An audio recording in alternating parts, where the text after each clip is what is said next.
वंदे मातरम। ये मेरा वीडियो हमारे भारत के प्रधानमंत्री माननीय नरेंद्र मोदी जी के लिए है। डायरेक्ट मैसेज है। हिंदुस्तान में एक सबसे बड़ी समस्या जिसको टाला जा रहा है, रोजगार के बारे में सवाल उठाया जाता है तो उन लोगों को गद्दार क्यों कहा जा रहा है? अगर देशद्रोहियों को वतन के खिलाफ बोलने का उसी किताब के आर्टिकल 19 ने एक अधिकार दिया है, तो क्या एक युवा को भारत के ये अधिकार नहीं है कि वो सवाल पूछ पाए? कोई भी पार्टी, चाहे भाजपा हो, कांग्रेस हो, आम आदमी हो, समाजवादी हो, जो विपक्ष में होते हैं तो वही चीज बुरी होती है, जब पक्ष में आ जाते हैं तो वही चीज सही लगने लगती है। और मैं आपसे एक ही बात डायरेक्ट कहना चाहता हूं, और ये सच्चाई है, बेरोजगारी जिस स्तर पर पहुंच गई है, कोई बात क्यों नहीं कर रहा है? हमें मुद्दों को दबाना नहीं है।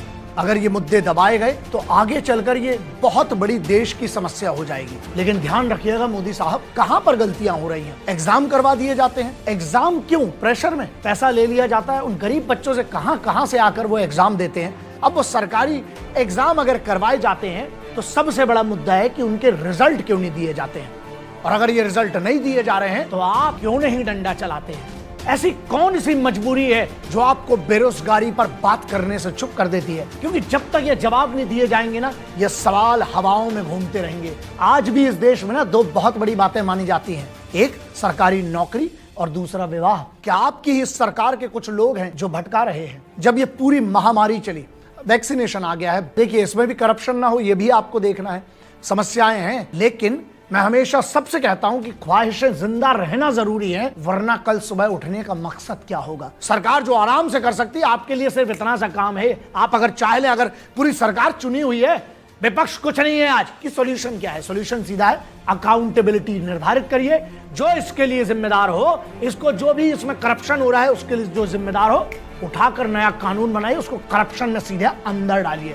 अब मेरा मैसेज उन युवाओं के लिए है, मानसिकता है इस देश में ना, वो बदलना पड़ेगी। जब तक इस देश में ये दो वाक्य जिंदा रहेंगे ना, ये देश कभी तरक्की नहीं करेगा। एक, बने रहो लुल और पेमेंट पाओ फुल, जो सरकारी लोग कई लोग कहते हैं, और दूसरा, बने रहो पगला, काम करेगा अगला।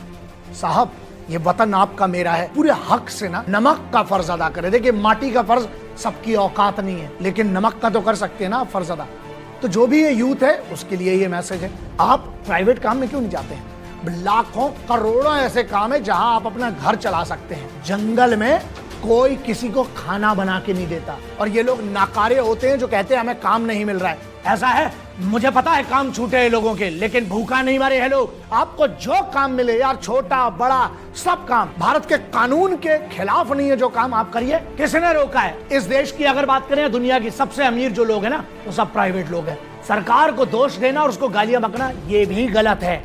आप खुद देखिए कि आपने अपने फ्यूचर के लिए क्या किया। बहुत सीधी सी लाइन है, अगर आपको जिंदगी में कुछ ऐसा चाहिए जो तुम्हारे पास आज तक नहीं है, तो साला उठो और वो मेहनत करो जो तुमने आज तक की नहीं है।